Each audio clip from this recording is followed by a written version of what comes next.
Update sa pagpapatupad ng Passenger Cooling Rooms Program sa LRT2 at ang pagbabawas ng LRT2 operations para sa track repairs sa ating tatalakayin kasama si Land Rail Transit Authority Administrator Attorney Hernando Cabrera. Attorney Cabrera, magandang tanghali po. Welcome po sa Bagong Pilipinas ngayon. Good afternoon po. Good afternoon, Joshua, sa ating mga listeners, sa ating mga viewers. Attorney, inilunsad po noong buwan ng Mayo itong Passenger Cooling Rooms Program sa LRT2 bilang tugon sa matinding init. Ano po ang kasalukuyang estado nitong implementasyon ng programa at gaano na karaming istasyon ang mayroon po nito? Well, yung program natin para sa cooling rooms, tuloy-tuloy pa rin yan kahit wala na yung summer kasi maalinsangan pa rin yung panahon at talagang yung design niyan is para sa mga senior citizen. Napansin namin kasi na maraming mga senior citizen, yung may sakit, na bago sila pumunta doon sa stasyon, malayo yung nilalakad nila. Usually, mga 2 hanggang 3 kanto yung lalakarin nila para lang makarating doon sa stasyon. So, pagdating nila sa stasyon, talagang pagod sila yung paglalakad nila. Kaya minabuti namin na i-maintain na rin yung cooling room na yan para meron silang pwedeng pagpahingaan habang, yun nga, pagdating nila ng stasyon. And then, kapag nakapagpahinga na sila, so pwede na silang sumakay na ng tren. So yun ang purpose ng ating mga cooling rooms. At ang stasyon natin, sa buong line to merong cooling rooms. Sir, ano po ang naging feedback naman mula sa mga commuters simula ng ilunsad ang programa? At ano rin po yung karaniwang observations at suggestions na natatanggap ng LRTA? Well, marami naman yung natutuwa, especially yung mga senior citizen. In fact, may mga estudyante din, nagpupunta rin doon, papahinga ng konti. Kasi ang isang polisya natin dyan, di naman tambayan yung kwarto. Talagang yung special relief lang nila, no? Emergency, temporary relief lang nila sa init, yung sa pagod nila pag nagtakad sila bago makapunta doon sa stasyon. At maraming natutuwa na napapakinabangan naman ng ating mga pasahero yung ating mga cooling rooms. Okay. Well, sir, linawin natin, paano natin, nabanggit nyo nga po na hindi nga purpose ito na tambayan. So, paano natin sinisiguro na hindi ito natatambayan at nagagamit lahat ng mga pasahero na nangangailangan? Well, regular na binibisita sila ng mga security personnel natin or yung mga station personnel. At minabuti namin kasi na yung cooling room, kahit papaano may window, yung kwarto, na may part ng doorway na may window siya, so makikita mo without even opening yung kwarto, Hindi lahat, pero majority, yun yung ni-utilize namin na room, yung may parang bintana, yung pintuan para kahit hindi mo puntahan, makikita mo kung anong ginagawa doon sa loob. Para hindi maging tambayan or gumawa ng kung ano-anong mga alam mo naman, yung minsan mga kabataan natin. So, para iwasan na maging tambayan ito at hindi pa kinabangan ng maayos ng ating mga pasahero.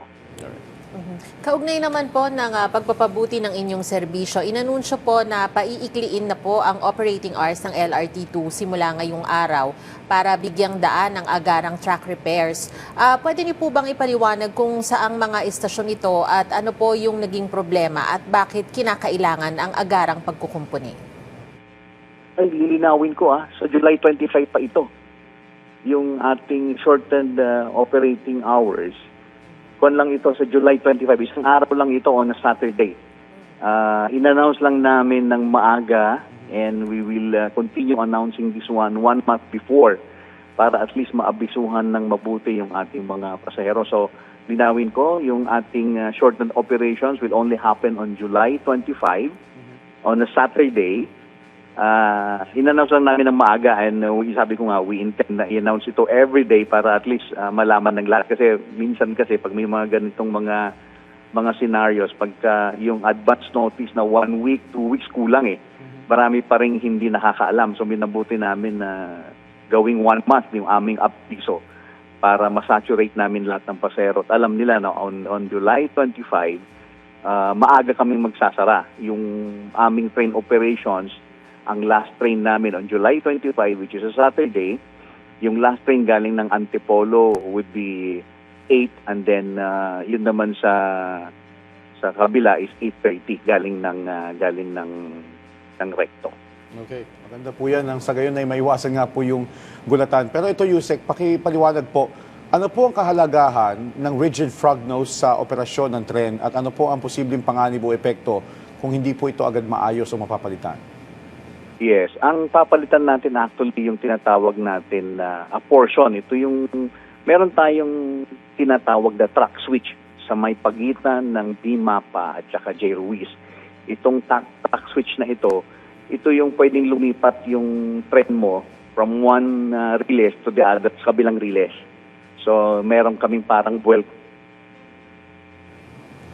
Okay. Attorney? Alright. Yes, Alright. as I was explaining kanina, sa July 5 pa yung aming shortened operation. Ibig sabihin, magsasarado kami ng maaga. So yung manggagaling na tren galing ng Recto would be 8 in the evening, and then yung manggagaling naman na tren galing ng Antipolo would be 7:30. Okay. So, Attorney, linawin po natin, July 25 or July 5? July 25. Okay. So, tanungin din po namin ano po itong kahalagahan nitong rigid frog nose sa operasyon po ng tren at ano po ang posibleng panganib o epekto kung hindi po ito agad na maayos at mapapalitan. Yung frog nose kasi, part yan ng track switch sa may pagitan ng J. Ruiz at saka B-Mapa Station. Yung track switch na ito, ginagamit natin ito kapag lilipat yung isang tren galing from one side ng relays, lilipat siya doon sa kabilang side ng relays. Sa araw-araw na operasyon natin, safe naman siyang gamitin sa ngayon. Ano? Kaya lang, every time na maglilipad tayo ng tren from one side to the other, madadaanan niya yung track switch na ito at nakita namin na may crack nga yung frog nose niya, yung parang pinaka-point niya, yung pinaka-ilong niya. No? Kaya ang tawag namin yan na frog nose. So, kailangan nating palitan ito. In the long run, kailangan mong palitan kasi nga it will affect yung operational movement natin. Plus, pag hindi mo pinalitan, eventually, magiging unsafe na siya. Kaya kailangan nating palitan. So, in-schedule, kaya lang, sabi ko nga, ayaw naman namin kasing biglayin. Kasi maraming maapektuhan na pasero. Kaya, in-schedule namin ito July 25 din ngayon, nag-aabiso na kami para mahaba-haba yung time na pag-aabiso natin sa ating mga pasahero. Attorney, ano po kaya yung posibleng maging epekto nito sa ating mga commuter kapag hindi po ito naayos agad? Lalo na po yung mga manggagaling sa trabaho o yung mga gabi na rin po umuwi. Well, pag hindi natin naayos ito, pwede tayong tumigil yung ating operasyon. Ano? Pwedeng may mas stuck na trend doon sa track switch yan or hindi natin magagamit yung switch area na yon, which is importante yan sa ating operasyon na meron tayong buweltahan. Buweltahan kasi ng trend ito para sa ating operational convenience, sa ating mga operational needs. Kaya talagang dapat maiayos ito, otherwise yun nga mako-compromise yung ating operational requirements, and then at the end of the day, kapag na-compromise yung ating operational requirements, yan, maapektuhan na rin yung ating operational safety. Kaya kailangan ayusin natin ito. But at ngayon, sabi ko nga, nadadaanan lang yan pag maglilipat tayo ng tren from one side of the track to the other side. Pero yung tuloy-tuloy na biyahe ng tren, yung movement nila, okay pa naman. Wala namang problema yon. Kaya lang, kapag kakailangan natin yung track switch at sira ito, yun, maapektuhan yung ating operasyon at eventually, kapag hindi mo naayos ito, it will create some safety issues na sa ating operasyon. Okay. Attorney, linawin natin itong gagawin sa July 25. Ito po ay gagawin sa loob po ng isang araw lamang o will it take days? Sa isang gabi lang. Isang gabi lang po. Isang gabi lang. Kasi usually we close, na tumitigil ang operasyon natin mga bandang mga 11 na ng gabi pag nakadaan na lahat ng mga tren. Ano, kasi ang last train natin kasi is 9:30, ano. So after 9:30 pag nakadaan na yung tren natin, yung huling biyahe, doon pa lang kami gagawa ng mga maintenance works. Tapos mag-start ulit kaming mag-deploy ng tren as early as mga 3:30. So yung mga 11:30, 3:30 na yun yung window namin na mag-repair. Kaya lang, itong gagawin namin, tutukod siya maigsi yung oras na yon. So kailangan namin ng mas mahaba. Kaya ang ginawa namin, maaga kaming magsasarado para maisakatuparan namin kaagad yung pagpapalit, and then to ensure that alas 3 or 3:30 ng umaga, makabalik na kaagad kami sa operasyon. para hindi maantala naman yung operation namin kinabukasan. Kaya magdamag lang namin gagawin ito. Sa gabi lang namin gagawin. Isang gabi lang. Okay.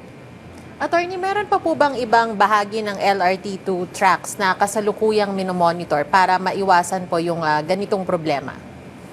Well, everyday yan, minomonitor namin. Ang monitoring activity namin dyan, meron sa gabi.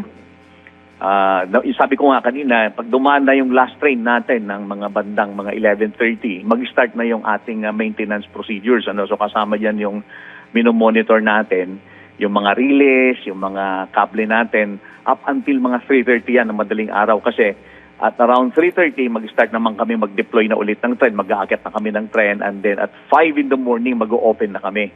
Kaya napakaigsi lang yung window time namin, no? And then sa umaga naman, sa araw naman, we conduct yung tinatawag natin na foot patrol. So 1 in the morning and then another 1 sa hapon.